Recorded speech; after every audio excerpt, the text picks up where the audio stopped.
time expectations per lead, right? If you're using LinkedIn for B2B relational selling, I feel like that's always the kind of wild card where people aren't quite sure what it should be, what to aim for.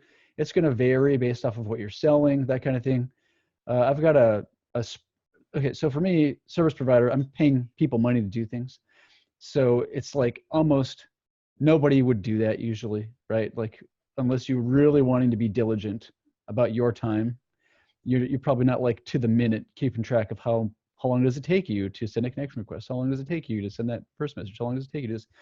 But like for me and probably for Jared, that's something that you want to pay attention to because it's your bottom line's affected. And so I've got just for the sake of business development, I'm trying to have that down and to have, data that works. So I've got it is not pretty. Creative is not my world. So this is, if you like pretty, you're going to be disappointed about the screenshot, but if you like info, you might be okay with it. So I'll share this real quick, and JR, feel free to interrupt me, chime in. It's all good. Cool. Yeah. All right. We got this guy here. Can you see this beautiful spreadsheet? Yeah. Yeah, it's pretty. Yeah, okay. Okay. Here, so just a couple things that I'm usually looking at is KPIs. So like how many connection requests are you sending? What's your acceptance rate on average? What does your messaging sequence look like?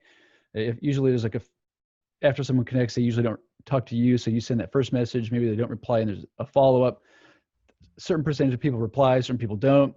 Takes time to actively have that two-way conversation, and then a percentage of people usually convert to sales funnel. And so up here, labor costs, this is just for kicks and giggles. If you want to be detailed about the time, and if you're going to hire someone, so if it's just you, if you're like a 1 or 2 man company, you're probably this is going to be maybe less. I'll talk about that later. If you're running a larger company, if they're doing this all day, you just have to pay them more, and they need to speak B2B well and be versatile. So don't freak out about these numbers just for fun. So down here, this is like did you guys ever watch Bill Nye the Science Guy? It's like I'm trying to think of a cool word, or it's like the triangle minutes of science. I don't know, I'll have to come up with some fun. So what happens is you'll find that from the very first activity of sending the connection requests all the way down to when someone converts to sales funnel, it's just like your typical funnel.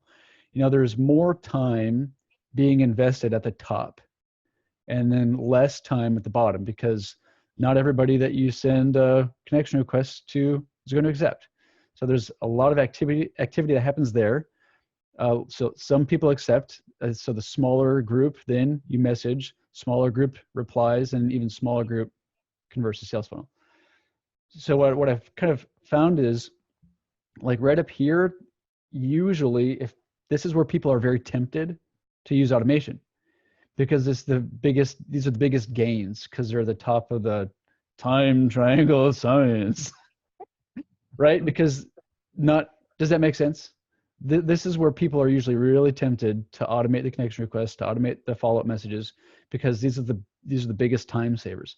Now, that's maybe another equation too, because if your messaging and connection requests suck, then your acceptance rates are going to be lower, and it's just this exponential curve of quantity. So anyways, what I've kind of recorded is, and this depends on what you're doing too. If you really have your audience nailed down and you're on a rhythm, it's a big market, you're just in a rhythm. This is assuming you're using Sales Nav, using tags. You've got your message scripted out to where you can either copy paste and then edit it for the person and just tailor it enough so that they know that you're a person, or you're maybe using macro to do the same thing. So if you're going to send out a connection request, if it takes a minute, maybe it takes to send a follow-up, like that first message and the follow-up, maybe just over a minute piece. Maybe for an active reply, this can get a little weird too, because it's not perfect, because you never know how many times you need to go back and forth on this. Just depends on the person. Maybe it takes like 2 minutes, and then to get that person and put all the details into your CRM, schedule an activity for yourself, maybe it takes 3 minutes. So just really broad ideas there. So, I mean, these are close for us, but it might vary for everyone here. So if you do, let's say 800 connection requests, and it's targeted, the audience like appreciates what you do, you're bringing value, you're using good messaging, send out 800, maybe your acceptance rate is about 32%. Maybe that means you're going to send out about 250 first messages, and then maybe maybe like a week later they don't reply, you send a follow-up. So the time there is kind of comparable. Maybe half of people reply and you have that active conversation, 128, and then let's say 10% convert to sales funnel, it's 25 people. So maybe this is lower though. Maybe your conversion to sales funnel rate is like 5%.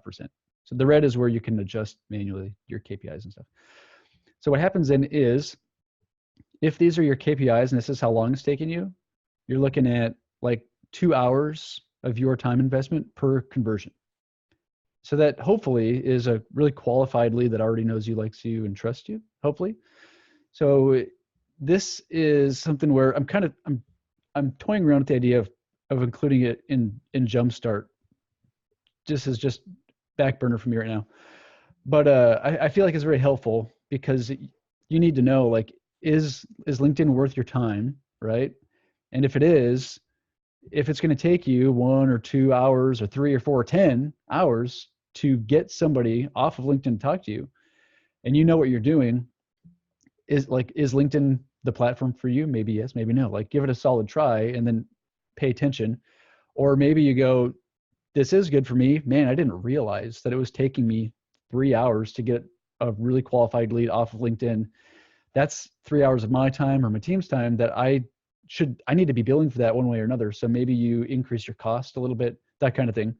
So it's good info to have, just for the sake of like pricing yourself right and not flushing time down the toilet. What do you think? What are your thoughts, Jer? I think it's a good KPI system, and the only thought I have, most of my customers don't even know how many time they are spending on getting a client in. So if I gave them these metrics, they have nothing to compare it to. They only know what the cost of these activities were. You're right. So I'm thinking about how useful it will be to give them these metrics. It's a good metric for me. Right. Because you need to budget in your time and make sure that your processes are profitable.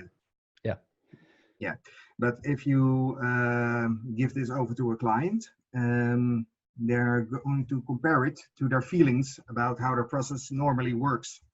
And they don't even know how much you're normally spending their time on chasing clients their traditional way. Mm-hmm. Yeah, that's a good point. A lot of people have no idea. They probably have a money value associated with cost per lead, but the time investment there, like, there's a lot of unseen time costs, right? Correct. That they just totally forget about. Yeah. So if that's possible, that you have something next to this, that it will cost normally to get in a lead in their sales funnel, then you can compare the cost effectiveness. Yeah, absolutely. And so this conversation would be unique to service providers who are doing LinkedIn. And so maybe, Jared, what you could do is you could take the quantity of conversions to sales funnel and just whatever you're billing them monthly, divide it by that and say, this is how much you paid per lead. Here's the money, the cost per lead. That might be good for you and them. You might do this and go, man, this is way cheaper than anywhere else for this client. I know it. I could be charging double. You know what I mean? That might be something to think about. Or you might go, man, I'm a little bit overpriced. So as a service provider, I think it's good info to have, just again, to charge as much as possible without being like ridiculous, but also to stay profitable, stay in business, and that kind of thing. Yeah. Also, if a company does LinkedIn advertising to get people to an event, you can compare it to that, how much it will cost if you do it in our way. because I think it's cheaper. It is absolutely cheaper. Well, I not as a blanket statement, just because some, in general, definitely cheaper. Yeah. Up here for labor cost, this is where I'm thinking. So, Jerry, I'm thinking this would be valuable, like if you're a service provider or if it's you doing it for yourself, just to say, man, like I am spending this much time on LinkedIn. Like, is it worth it? And then what ends up happening is if you can like really nail it down yourself, or if you've got a couple employees, you might go, I want to, like, I've got the message down, I've got the process down. I want to have somebody else do the top of the triangle, because that's where the biggest like value mismatch is. Because I might go, these are really critical to have done well. I've been doing it well. Now I don't want to do that. So maybe then you go, all right, I need to have somebody else do this who's going to do a really good job. I feel like the top of the triangle, you can, even though I don't like saying this, I feel like you can get away with it being less amazing, because it's you want it to be quality, but it's different when you're kind of like having that, you're tossing out that soundbite versus, hey, we're having a two-way conversation as professionals now. That's next level, you know? And so I feel like as soon as the conversation goes active, that's where it's like a different skill set, a more expensive employee if you're not doing that yourself. Right. So I feel like here's where the kind of change is when you get to right about here. And then it's like the time investment up here is just so much more as well. So if you can hire someone who's good at communicating, but affordable, that's your biggest value there, because you're offloading a significant amount of time from yourself. Yeah. And then once you get down here, they need to be a rock star because they're having an active conversation. What do you think, Tracy? I think that that's sort of the goal for all of us, is getting to a place where we can wrap our arms around these numbers. I am solo right now, and so this is all me doing those numbers, right?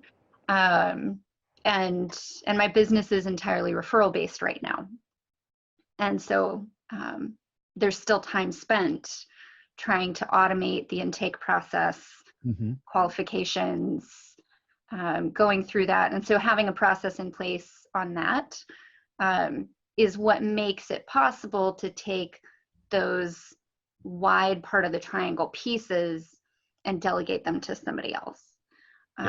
Because once you've actually defined them, you can teach somebody who is excellent at it, but maybe not an expert like you are. And that's the goal eventually. Yeah. There's going to be unique initiatives to where you can't have somebody else. You can't offload that task. It's just you. And you want to make sure that you don't have like a special person come in and then them from junior high, and then you treat them like you don't. So that happens. Well, we've all had it happen, right?